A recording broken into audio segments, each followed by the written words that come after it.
கான்பூரில் ராஜேஷ் கௌதம்ங்கிற ஒரு school teacher இருந்திருக்காரு. இந்த ராஜேஷ் கௌதம்க்கு 2 சகோதரர்கள்.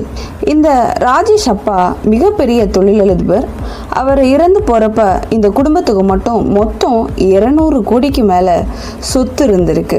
அவங்க அப்பா இறந்து போகிறதுக்கு முன்னாடி தன்னோட பசங்களுக்கு சமமாக பிரித்து எழுதி கொடுத்துருக்கிறாரு இவரோட சொத்து. அதில் இந்த ராஜேஷ் கௌதம்ங்கிற பையனுக்கு மொத்தம் 40 கோடி சொத்து இருக்குது. ஸோ இந்த ராஜேஷ் கௌதம் தன்னோட அப்பா கொடுத்த 40 கோடி இருக்குது.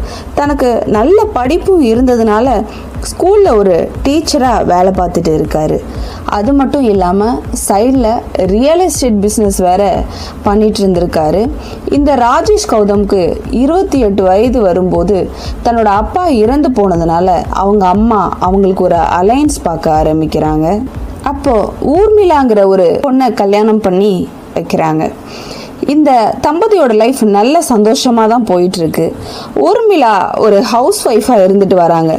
இந்த தம்பதிகளுக்கு 2 ஆண் குழந்தைகள் பிறக்குது. இந்த ராஜேஷ் கௌதமோட ரொட்டீன் பயங்கர பேக்கடாக தான் இருக்குது. பார்த்திங்கன்னா மார்னிங் வாக்கிங் போகிறது, அப்புறம் 8 மணிக்கு ஸ்கூல் போவார், அப்புறம் ஸ்கூல் ஓவர் ஆன அப்புறம் தன்னோட ரியல் எஸ்டேட் பிஸ்னஸ் எல்லாத்தையும் பார்த்துட்டு வீட்டுக்கே அவர் 8 மணிக்கு தான் வருவார். அப்படி தான் இவரோட லைஃப் பரபரப்பாக இருக்குது. அவங்க மனைவி தன்னோட 2 மகன்களையும் நல்லா வளர்த்துட்டு வராங்க. இவர் ஒரு ஸ்கூல் டீச்சராக இருந்தாலும் பிஸ்னஸ் மேலேயும் ரொம்ப இன்ட்ரெஸ்டாக இருக்கார். அவருக்கு சொந்தமாக நிலம் இருக்குது. இதை ஏன் நம்ம சும்மா வச்சுருக்கணும், இந்த இடத்துல ஒரு அப்பார்ட்மெண்ட் இல்லை ஒரு ஷாப்பிங் மாலை கட்டினா நம்மளுக்கு நிறைய ரெண்ட் வரும், நம்மளும் லைஃப்பில் செட்டில் ஆன மாதிரி இருக்குங்கிறதுக்காக தன்னோட லேண்டில் அப்பார்ட்மெண்ட் கட்டலான்னு ஒரு பிளான் பண்ணுறாரு. அப்பார்ட்மெண்ட் கட்டுறதுக்காக ஒரு மேசனை தேடிட்டு இருக்காரு. அந்த மேசனை ஹையர் பண்ணி மேபி அவர் லேபர் எல்லாம் ஒர்க் பார்த்துப்பாரு. அந்த சைட்டுக்கு தேவையான மெட்டீரியல்ஸில் இருந்த மற்ற பண உதவிகள் எல்லாமே இவர் செய்கிற மாதிரி ஒரு ஐடியா இருக்குது.